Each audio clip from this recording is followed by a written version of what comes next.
Hi, Hayley. Hey Brian, how are you? I'm well. And you? I'm good, thank you. I'm very Good, good. good. It's a new month. We're now in August, and new things abound. Tell me about that. Well, Related to August or related to your new dog? I think, the general energy of August is the beginning. Like, I feel like we've had all of these endings, and now we're kind of in that sort of swoop up into the beginning. Well, I have a topic for you that fits right into that. Awesome. Um, and it sort of fit right into where I am in my life. A friend who we've had on the program, Jonathan Rotenberg, Mm-hmm. he was telling me about the Sedona Method. Are you familiar with that? No, I don't think so. It's a was a number one bestseller. It's about releasing uh, uh, the ego. The ego has three immediate needs when you're born, right? It wants control, uh, it wants approval, and it wants safety. And and throughout our life, we make choices based upon those needs. Sometimes it gets way out of whack. Mm-hmm. And then uh, the Sedona method is about releasing uh, negative feelings and allowing you to move on, right? Mm-hmm. So let me give you an example. Uh, Many people I've talked to, myself included, after you've written what you think is probably your last book, or your career is kind of ended in terms of speaking, to audiences, which mine would be with Trump in office, because you can't do diversity, equity, and inclusion on college campuses or corporations. You're sort of faced with, well, like, who am I outside of the spotlight? The spotlight was about approval. And my ego's gotten a lot of approval ever since I was little. Mm-hmm. And now, uh, what I'm really focused on and want to be focused on is my next level of growth. Right. But my ego can screw that up by saying, well, how many people have bought your book? Well, how many people are liking what you just said on Facebook? Do you have Facebook competitions with other people in terms of likes, right? So, That's a thing. oh yeah, you get 300 likes and you go to this guy who used to be gay ambassador to Norway, handsome as hell. He sneezes and he gets 5,000 likes. I mean, it's that ridiculous. It's amazing. So, so there is this syndrome of comparing yourself to others Mm-hmm. on Facebook.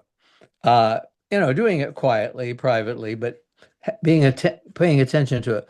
Well, releasing says Sedona method says, um, would you change this if you could, right? Mm-hmm. So if I wanted to let go of uh, my uh, ego needing affirmation, you know, Mm-hmm. uh, the question is, would you change that if you could? Uh, could you change that if you wanted to?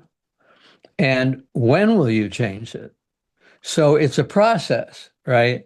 So I'm asking myself, just using this example about affirmation, uh, can you live without that?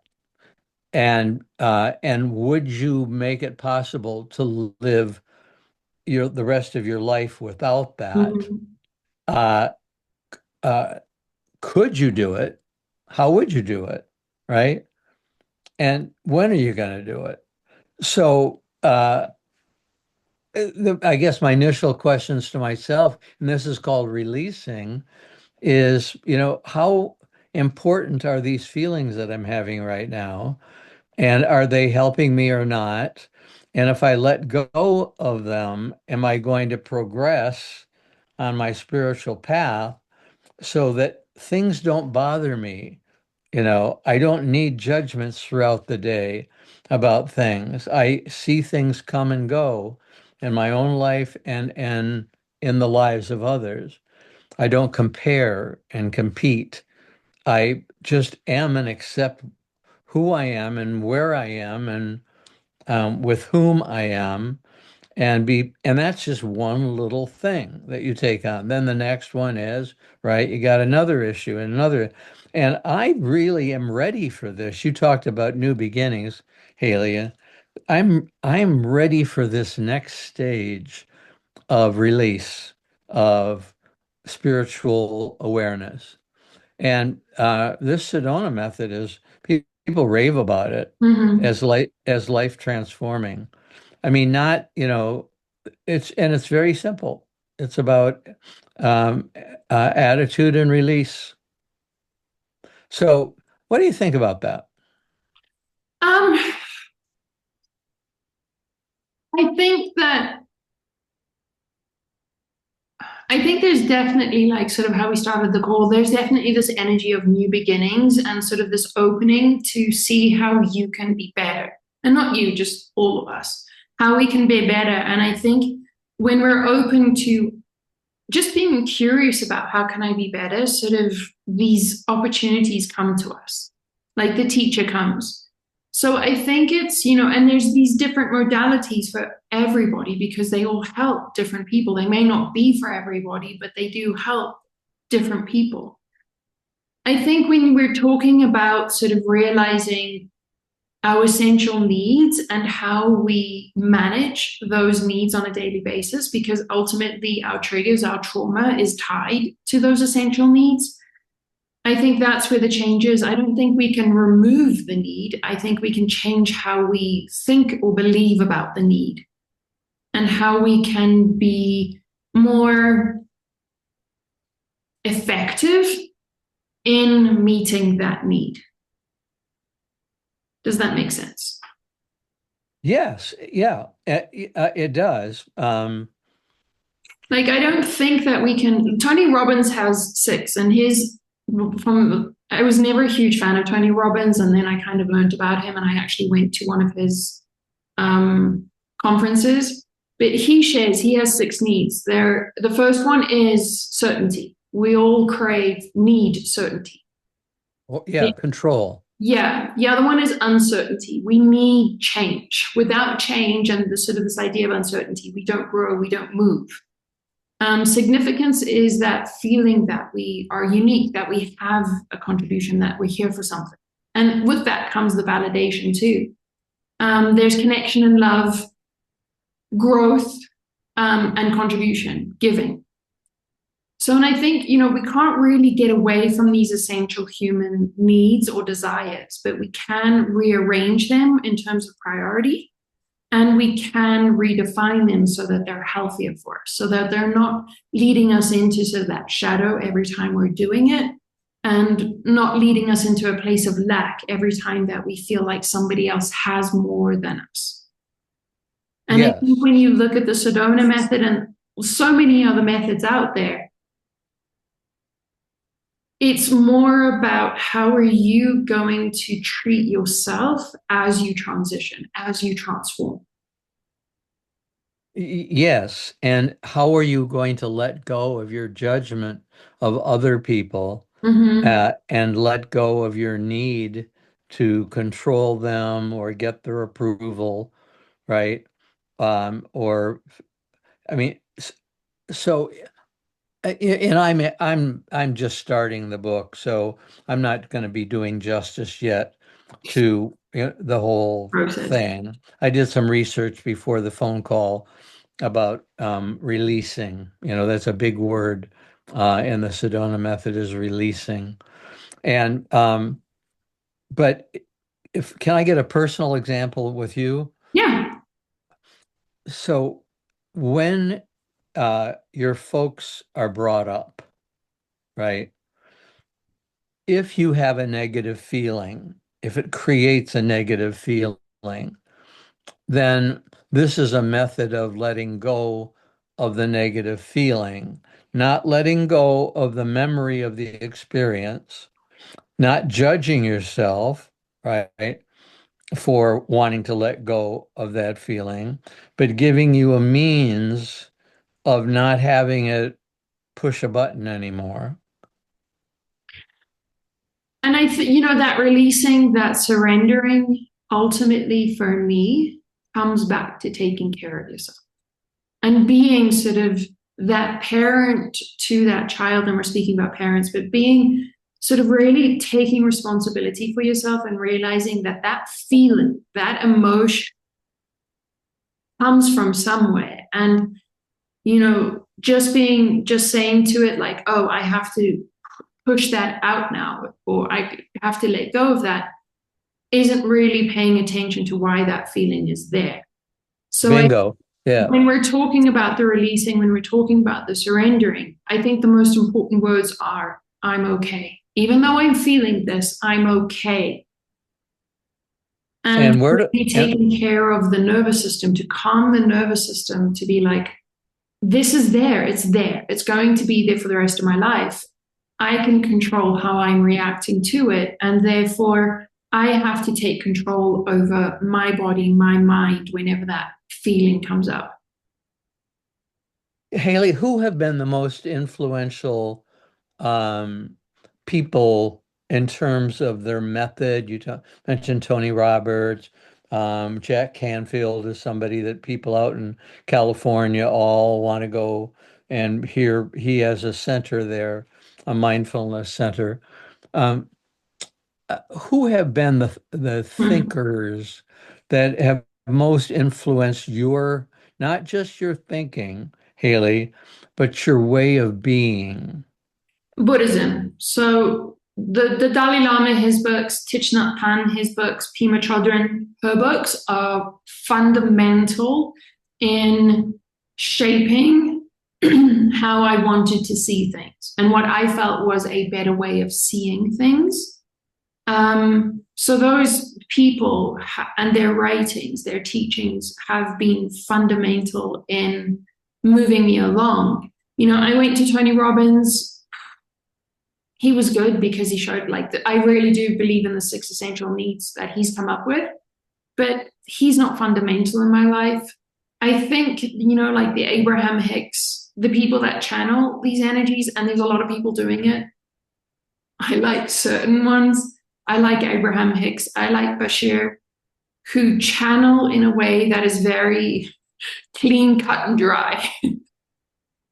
And I like the information that they're giving and sharing. So those have been my fundamental guides, human guides in, this is probably a best way to look at things. This is a best way to think of things. And Thich Nhat Hanh wrote the most amazing book on Buddhism, which to this day is one of the most fundamental books of mine, which really explained sort of that cycle of samsara and suffering and, having the power. We all have the power to get off that wheel of suffering. Is it peace in every step? Is it No, that book? I think it's called The Essential Teachings of the Buddha. Oh, okay.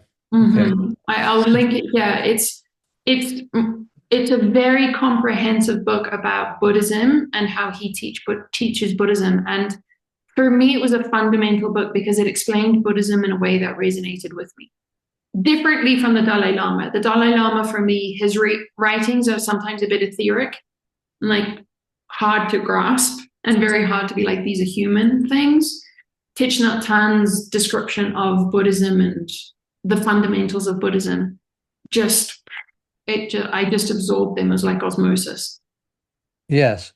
And Thich Nhat Hanh is a model for a lot of us on the spiritual path that we want to be more like him Oh, in his peaceful presence in life. He's not threatening uh, physically, personally. People can feel threatened by his teachings, Uh, but for many of us, he is a model, like Francis of Assisi, you know, Mm-hmm. is a can be a model. Um, I think I know more about Thich Nhat Hanh than I know about Francis, and it's more current information. Mm. Do you continue to read a lot to expand your awareness?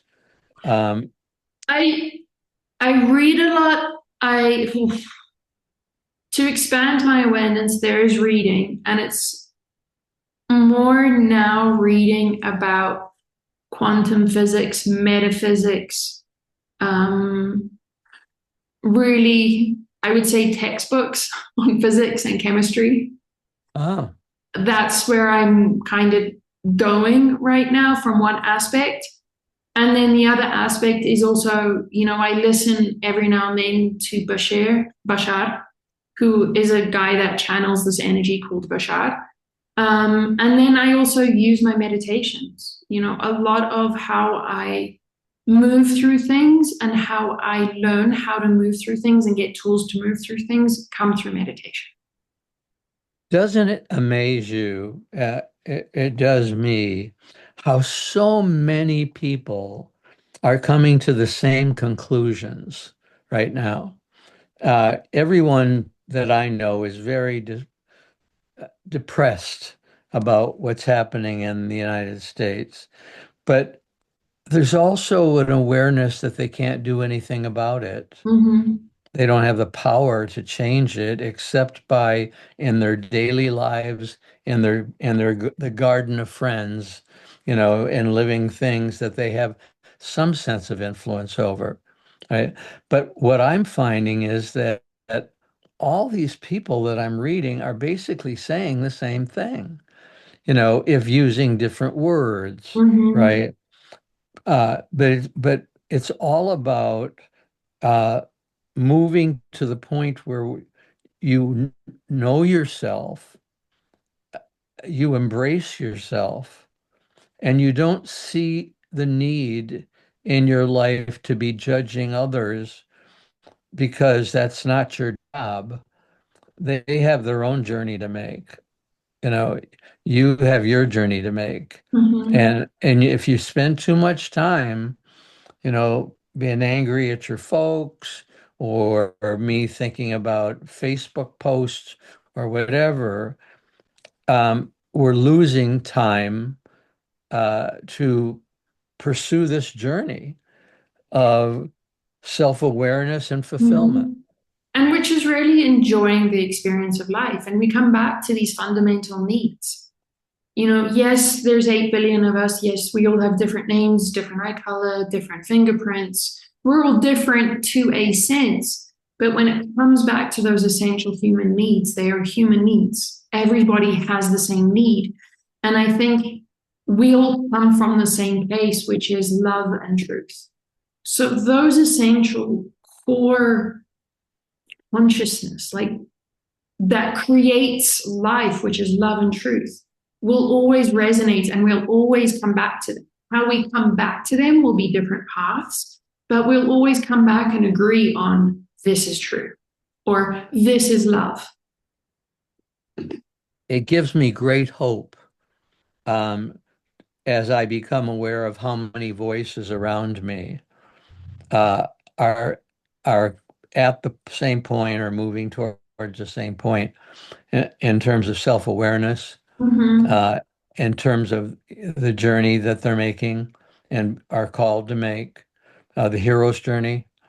Uh, and it's just thrilling because if you're isolated from it and all you have as your window uh, of awareness is what you read in the New York Times or what you see in other newspapers or podcasts, it can be very discouraging that,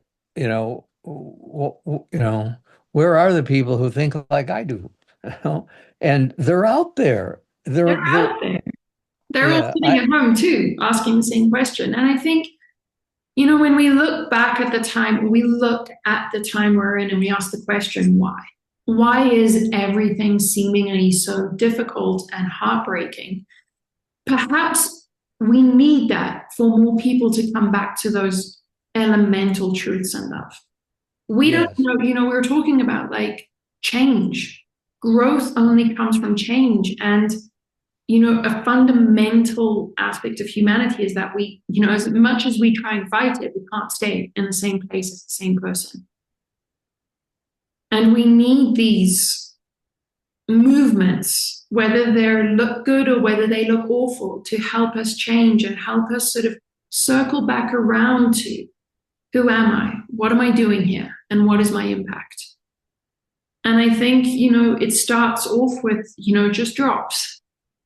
And then there's more drops. And then eventually it's just like, wow, there's actually, with hindsight, we can look back and be like, wow, there's actually a lot more people now that I can have these conversations with than 5 years ago, or 10 years ago, or even 30 years ago.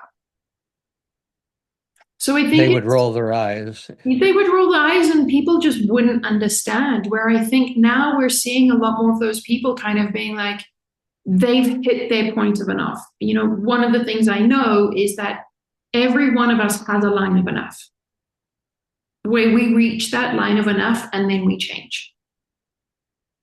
And I think what we're seeing, with things being so drastic on a global scale, people are starting to hit their lines of enough, where they're forced to change because they can't live with themselves anymore. Yes, I think that's And, happening in the US. I Uh, think that's a good thing. I hate that it has to come to that level, but it's a good thing. Like, I hated the 2x4 that hit me and made me sit back and be like, I don't like living like this. Why am I doing? mhm. Those were awful. I hate that it took that for me to change. But at the same time, I can look back and be like, whoa, thank God for that. Yes. It's a gift of awareness, Mm-hmm. not total awareness, but awareness on this one aspect that shakes you up, that says, not only do I not want to live like that, I don't want anyone else to live like that.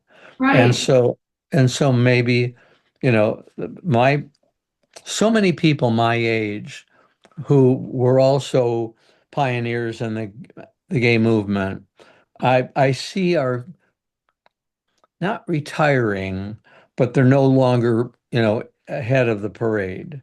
And they're comfortable pursuing their spirituality and awareness at this age, feeling no more burden that they Mm-hmm. have to carry, the movement. And I think that's a gift for me.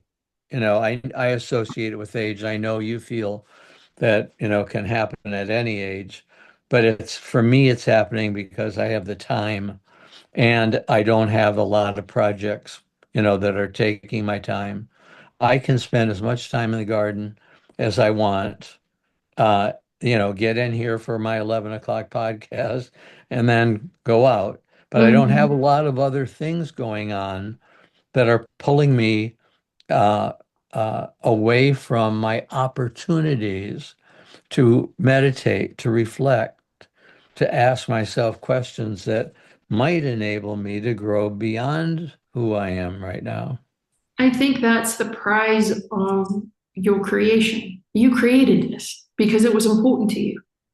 It was Hmm. important to you all the way back then to have the time to enjoy your garden, to have the time to enjoy your meditation, to have the time to take a swim in the pool, to have the Yeah. time to cook a meal every day and to have that ritual with Ray.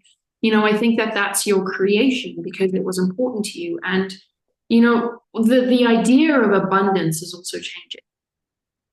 Abundance now isn't just money, how much money you have. It's the No. abundance of time to do the things that are important to you.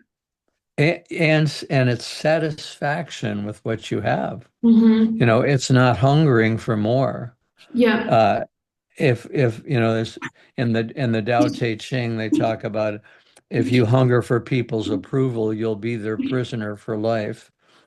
Is Lulu saying something? Amazing. Lulu, what's wrong? Sweet. Very sweet. So see, so for me, I know Lulu is a new acquisition for you. She's part of your family now. Hmm. Um, she is going to change your life. Nothing happens in our lives that doesn't change it. And And you're it's, going to change her life. She's been abused. So it's going to take her a while to trust you. But once you see that happen, she's no longer that dog, Lulu, who's on the bed. She is part of your heart. and she's very much like part of the family now. But, when we talk about coming back to the Sedona method and dealing with those feelings that inevitably come up with change, the fear, the anxiety, the sort of like, well, will this be good? Or how are things going to change, and coming back to the idea of abundance and how the definition of abundance is changing. We wanted a dog. We were kind of holding off because we were sort of saying it will change our life and we have a lot of freedom. And then she came to us and we were like, there's no way we're saying no to this little dog. She came to us and sort of the next day I honestly had a moment where I was just like, I don't want this to change the relationship that I have with the dude. I want to keep that sacred and this over here, and we'll all be just good in our compartments. No, no, it's not going to happen. And it doesn't happen like that. It's very much every day that goes by, you kind of have to make the choice. Am I going to resist this and create more of those negative feelings? Right. Am I going to just surrender into this to release into what it is and try and make it the best experience, like the most loving and easy experience that it can be? And I think you have to go through, like, you have to have your 2x4s to be able to have the awareness to consciously ask that question and consciously step into it. Yes, there are people who, in your situation, could take the same dog and put him in a fenced yard, Uh-huh. right? Make sure he had water and food, but keep him outside and out of your life, right? Don't bother us. We're going to take care of you, but don't bother us. The opposite is incorporating him. And one of the really fun things for Ray and me is to watch how we interact with the dog. I watch Ray with the dog, and he watches me with the dog, and he watches the dog with me, Mhm. because our relationship is constantly changing with the dog. What relationship does the dog have to Ray? And suddenly I realize we're just this close-knit family, Mhm. and it wouldn't be the same without the dog. You know, I thought we'd never get over Lincoln Mm. dying so early. Sebastian is a dog. He's a iguana chasing dog, but he's an incredibly fun, interesting, loving, demanding entity. And uh, we had a guest last night. Incidentally, I said to Ray before this person arrived, I said, in the past, I would have needed to have every single thing perfect before she arrived, right? Uh, Candlesticks polished, nothing. It would look like Four Seasons when you walked in, right? And that's gone. I vacuumed and I washed the outside tables, but I didn't go crazy. I relaxed and I thought, first of all, she's not going to notice all this stuff. And secondly, it's going to be, short time. And third, I'm not looking for her approval. And that's a big one. Are you Mm. looking for these people approval? And we had a great night. She walked in and said, "Oh my God, your house is so warm." She lives in a mega house, right? And then we went around the garden. She said, "I was told that you have a Zen garden. I can't believe, I mean, she has much bigger land mass than we Mhm. do, but with our six fountains and bougainvillea and bamboo, she just really felt safe in the garden. And I I took such joy in that, that somebody felt what I had hoped I could create for Ray and me and not for other people, but I hoped that they would come and enjoy it, but I wasn't doing it for them. Mhm. Right. Does that And make sense? that totally makes sense. And I think that circles all the way back to these fundamental human needs and the truth. Like Yeah. your intention to create something from a place of love and from a place of enjoyment and safety and just completely connecting into the magic of life. It's true for you because it's very authentic. So anybody walking into that is going to feel it. It's the same truth, different. She sees things different, but the way that she feels. And I think anybody, because I've walked into your garden and felt the same thing, I think anybody walking into your home and walking into your garden feels that same thing because it's you, it's what you've created, you and Ray have created. And it comes from a place of true authenticity. It's not coming from a place of, if I put this here, maybe it'll look good. Haley asked, and do we have time? What Yeah, we time have is it? lots of time. Okay. Give me your opinion on this, if you would. I I have skills and talents uh, that I use, and would share with anyone else, but I don't know where they come from. And so, Ray will say, "Well, Brian created all of this," and my friend would say, "Well, you have a real gift." Um, I don't pay any attention to that. I mean, I just do it. And then I don't need to be known as somebody who has Mhm. the skills to create home, or I don't need uh, all the attention about my speaking skills or writing skills. I have them, and I don't know where they came from, but I don't spend much time, you know, uh, sitting on the throne of self-affirmation. I just don't. Um, I'm competitive, but I'm not competitive with people who decorate, do their gardens, uh, speak or write. I would be competitive with the people who are going for the same speaking engagements that I am, right? Which comes down to a sense of lack too. If they get it, then I don't have it. I've lost something. Yeah, And I yeah, think yeah. when we're talking about our gifts, I think they come from the soul, the Holy Spirit. Like each one of us uniquely has light in us. It is the same light that I have, you have, but it is unique and it is loaded with our gifts, our unique contribution to this planet. And I think that when we're in those gifts and we're, meditating in those gifts, which means that you're cooking and you're thoroughly enjoying it, or you're in the garden and you're thoroughly enjoying the garden without having a reason to do it, I think that's when we are You're creating. frozen. Yeah. Oh, you froze too. Are we back? Did I freeze too? Yeah. Yeah, you froze too. So, Okay, go ahead. so I was saying that like these gifts are our unique contribution. I do believe that they come from the soul, the Holy Spirit, God, whatever you want to call it, but they are our unique contribution to humanity. And, they are our unique lesson for this life.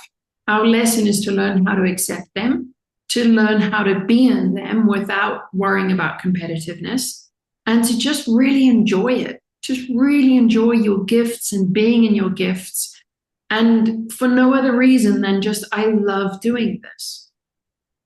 And I think that that's, the purpose of the gifts. I think when we come into this idea of competitiveness, it doesn't really have to do with the gift itself. It has to do with the interaction with other people and this idea of they're better than me or the validation and what's the word I'm trying to look for?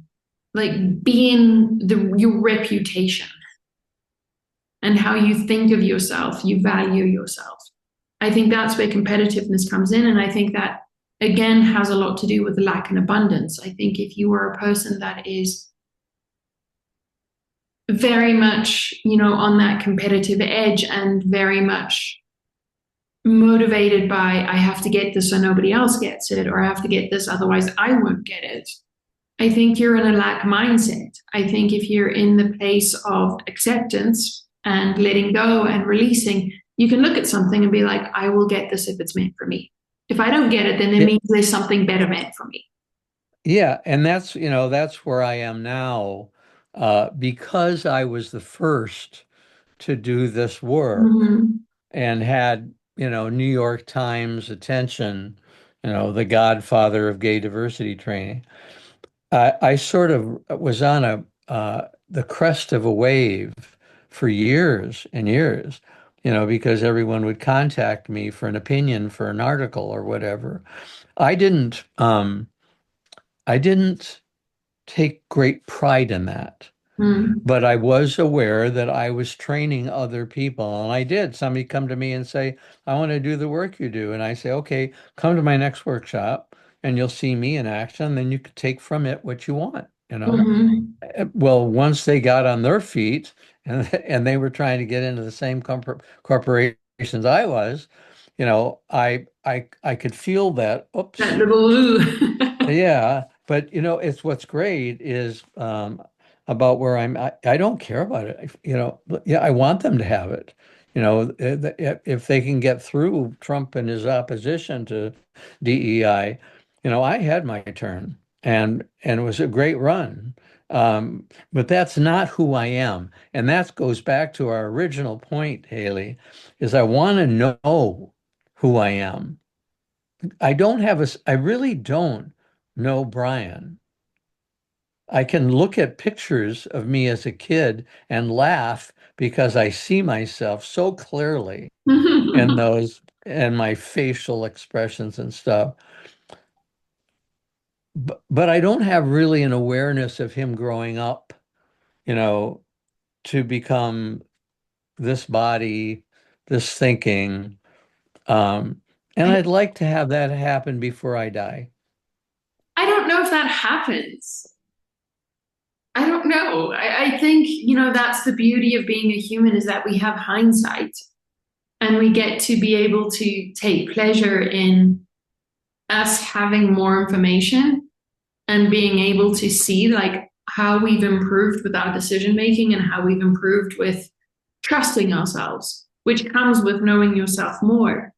I don't know if we're meant to have the knowledge of the soul in this, like the soul's path in this lifetime. I think that that comes at death. That's one of the beautiful things that comes at death. And, people speak, people that have crossed over speak about the life review and being able to sit there and be like, all right, which parts were great, which parts would I want to do again? I think that happens when we're dead. So I think you'll get Yeah. it just in a different form.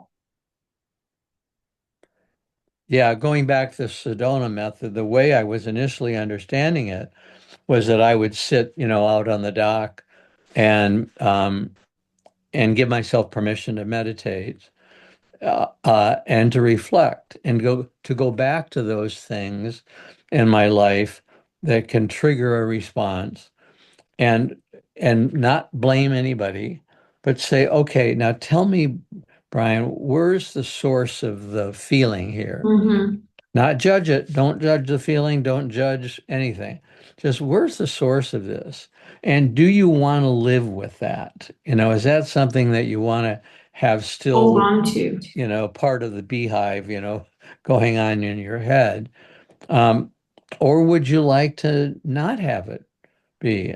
And of course, I'm there. I don't want it to be Yeah, the less there. luggage, the better. So tell me how to do the work. Teach me how to do Mm-hmm. the work.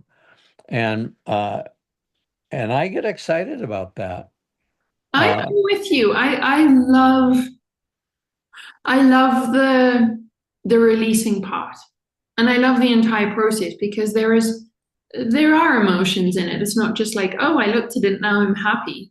There are parts of it where you look at it and you're just like, I'm not proud of that. I'm not proud that I have that reaction or that people receive that part of me.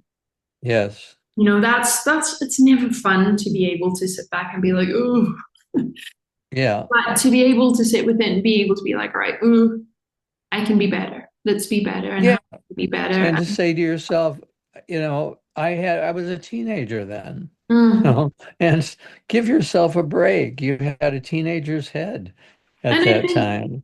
because of those experiences too, I've had maybe one or two experiences in my life where I just cringe still. I have moments where I'm just like, oh God, that was just not me.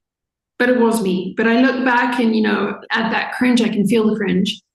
But I also meet it with a thank you for that moment because that moment changed my life. Yes. That moment, I was like, I can never do this again. I know it's in me. I Yeah. can never allow this to happen. I can never allow myself to behave this way again. Everything that's possible is in us and Mm-hmm. in all of us. And it's that old, metaphor, which dog are you feeding, Mm-hmm. the It's in us. hateful one or the loving one? Mm-hmm. And we make the choice of which one to feed. And sometimes we feed the hateful one, and then we reflect on it and think, oh, Lord, why did I do that? I What was know. that about? Insecurity, lack of control, not feeling secure. Well, I already said that. Um, where's it coming from? But acknowledge that everybody has the same Mm-hmm. experiences and the choices to reflect on them.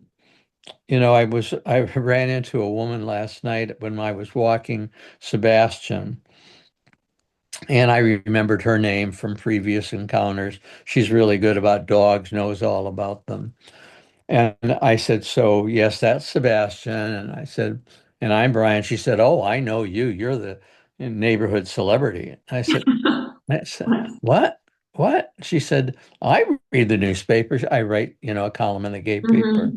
but I never imagine anyone reads it. I really don't. First of all, people don't read a lot in newspapers anymore, Mm-hmm. and I'm not sure they remember the name or whatever.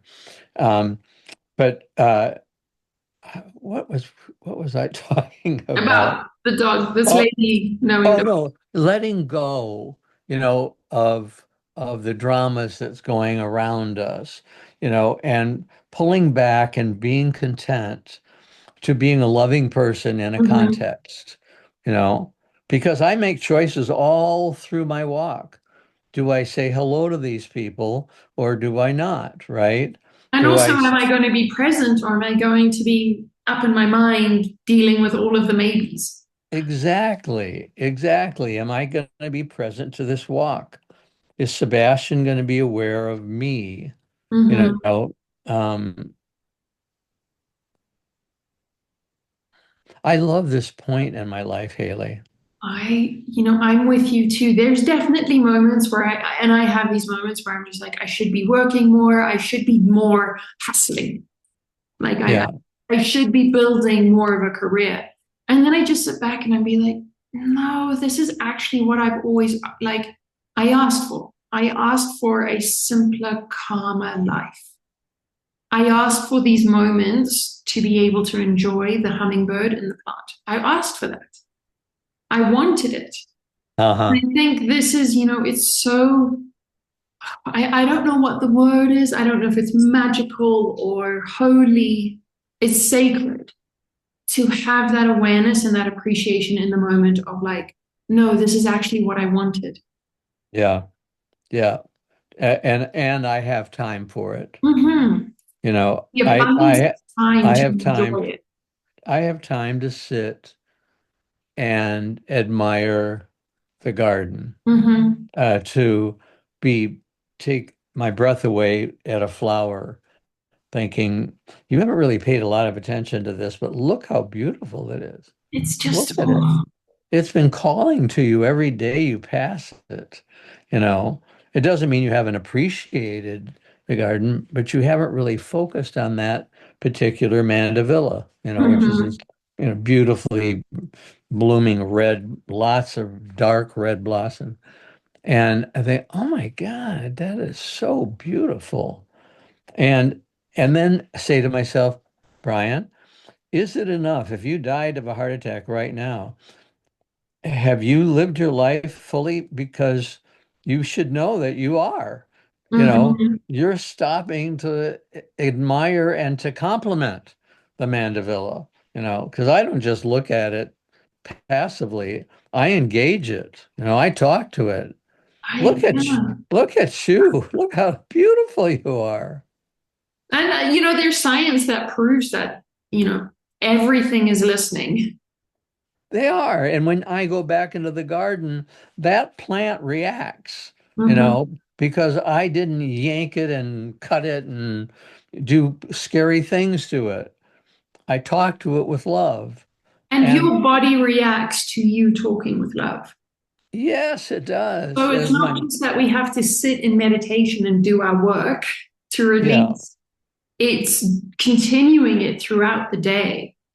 Because every moment that we are in a place of a balanced nervous system, calm, peaceful, loving, we are radiating that love. So every word that we give of love benefits us.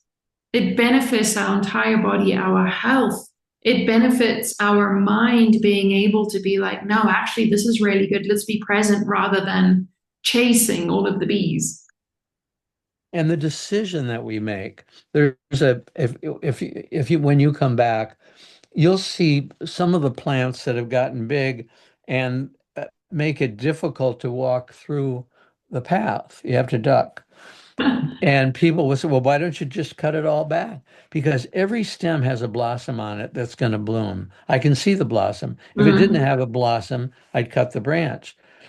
So I've made a decision in my life to let things bloom. bloom. Yes. And people feel it when you talk to them. When you shut up and let them tell their story and let them bloom in front of you, they feel it, and you feel connected, So much soul to better. soul. Yes, It's so yes. much better than being in that spot where we are trying to deal with the resentment, the frustration, the hate, and the judgment. It's so much better just to be like, you know what? I'm just going to let things bloom. I'm just going to let things be and see if I can just enjoy it as best I can. And and acknowledge that last night, Haley, we went to Rosie's, which I think we went to with you. It's a great hamburger place, with all the Chinese lanterns. Oh, any rate, our server came up to the table, and I loved his energy. And he came back to check on drinks, and I said, before you take drinks, can I tell you, I love your energy. I love what you bring to the table. Um, Literally. and he and he was taken aback because people don't say that. Mm-hmm. And Ray and our dinner guest said, I double that, and Ray said, I triple that, that all of us affirmed him, and he and and then our woman Fred said, and I think you're beautiful, and I said, me too, and stopping to affirm, not make up. I didn't make up my feeling that Mm-hmm. Don't he lie had about great it. People energy. know. Yeah, I didn't make that up. I just affirmed it. And he wasn't used to having anybody affirm it, Mm-hmm. right?